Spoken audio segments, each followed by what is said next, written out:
బీహార్కే మొత్తం ఎన్నికలని నిధులు ఇచ్చారు. అమరావతికి 15,000 కోట్లు ఇంతకుముందు లోను ప్రపంచ బ్యాంకు ద్వారా ఇప్పించేదాన్నే దీంట్లో మళ్ళా ఘనంగా చెప్పింది. సేమ్ రిపీట్ చేసింది. ఏవైతే రోడ్లు పోర్టులకి ఇంతకుముందు వచ్చినాయో ఆ దాన్నే మళ్ళీ రిపీట్ చేసింది. అదనంగా మన ప్రాజెక్టు కడప ఉక్కు ఫ్యాక్టరీ అత్యంత కీలకమైంది.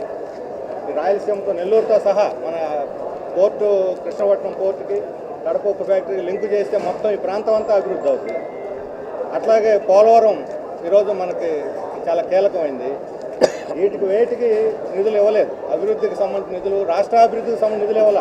కాంట్రాక్టర్లు కట్టబెట్టడానికి, బిల్లులు ఇవ్వడానికి సరిపడే ఇన్ఫ్రాస్ట్రక్చరు, దేశవ్యాప్తంగా ఉన్న రోడ్లు, హైవేలు లేదా పోర్టులు వాటిలో భాగంగా మన రాష్ట్రానికి తప్ప రాష్ట్రానికి ప్రత్యేక ఒక పైసా ఇవ్వలేదు. సున్నా చుట్టారు.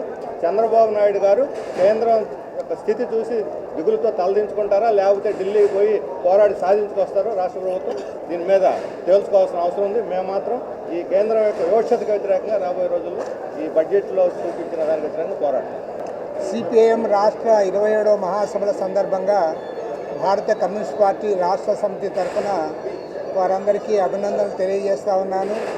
ఈ మహాసభల్లో జరిగే చర్చలు రాబోయే రోజుల్లో మన ఆంధ్ర రాష్ట్ర భవిష్యత్తుకు ఉపయోగపడతాయని చెప్పి, రాబోయే రోజుల్లో వామపక్ష ప్రజాతంత్ర లౌకిక శక్తుల ఐక్యతతో మరిన్ని పోరాటాలకు మేము సమాయత్తం కావడానికి, కేంద్రంలో రాష్ట్రంలో అధికారంలో ఉన్న ఎన్డీఏ ప్రభుత్వాన్ని వారి యొక్క ప్రజా వ్యతిరేక విధానాలకు నిరసనగా పోరాటాలు చేయడానికి కూడా ఈ మహాసభ చేసే తీర్మానాలు ఉపయోగపడతాయని చెప్పి ఆశిస్తున్నాను.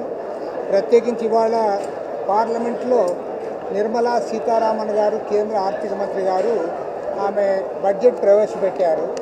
చాలా బాధాకరమైన అంశం ఏమంటే ఇందులో అసలు మౌలిక అంశాల గురించి మాట్లాడాలి. ఇవాళ దేశవ్యాప్తంగా పెద్ద ఎత్తున రైతాంగ పోరాటం జరుగుతోంది. కనీస మద్దతు ధరల గురించి ఆ విషయంలో ఒక్క మాట కూడా ఆమె నోటి నుంచి రాలేదు. నంబర్ 2, దేశంలో ఉన్న కోట్లాది మంది వ్యవసాయ కూలీల పేదల యొక్క గ్రామీణ పేదల యొక్క స్థితిగతులు ఇవాళ గ్రామీణ ఉపాధి హామీ పథకం పైన ఆధారపడి ఉన్నాయి. దానికి ఏమాత్రం కూడా ప్రాధాన్యత ఇవ్వలేదు. బడ్జెట్లో ఏదన్నా ఒకటి మేలు అంటే అది మిడిల్ క్లాసు, ముఖ్యంగా ఇన్కమ్ ట్యాక్స్ కట్టే వాళ్ళకి 12 లక్షల రూపాయల వరకు ఆర్థిక పరిమితి పెంచారు. అదొక్కటే స్వాగతించాల్సిన అంశము. అదేవిధంగా ఆంధ్ర రాష్ట్రానికి సంబంధించి కూడా పోలవరం ప్రాజెక్టు గతంలో ప్రకటించిన నిధులే చెప్పారు తప్పితే మీదే అమరావతి రాజధాని గురించి చెప్పలేదు, విశాఖ స్టీల్ ప్లాంట్ గురించి మాట్లాడలేదు.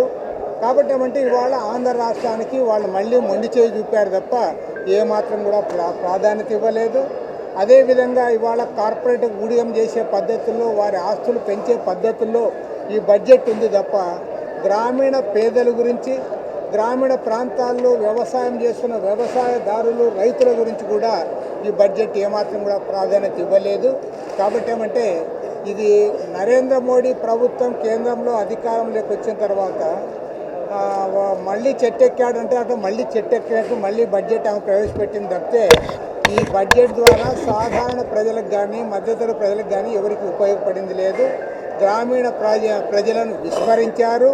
ఆంధ్ర రాష్ట్రాన్ని పక్కన పెట్టారు. బీహార్ రాష్ట్రంలో అసెంబ్లీ ఎన్నికలు రాబోతున్నాయి కాబట్టి ఆర్థిక మంత్రి గారు బీహార్ రాష్ట్రాన్ని మాత్రం పదే ప్రస్తావన చేశారు. అన్నిటికంటే బాధాకరమైన అంశం ఏమంటే వీళ్ళు రిచ్ వైపు చూస్తూ ఉన్నారు. అన్ని విమానాలు అన్ని అంతరిక్షాలు ఇవే చెప్తా ఉన్నారు తప్పితే కింద డౌన్ బిలో ఎవరైతే ఉన్నారో వాళ్ళను మర్చిపోయారు. కాబట్టి ఈ బడ్జెట్ను వ్యతిరేకంగా వామపక్ష పార్టీలు దేశవ్యాప్తంగా కూడా నిరసనలు తెలియజేస్తూ ఉన్నాయి. ఆంధ్ర రాష్ట్రంలో కూడా మా నిరసన కార్యక్రమాలు ఉండవు.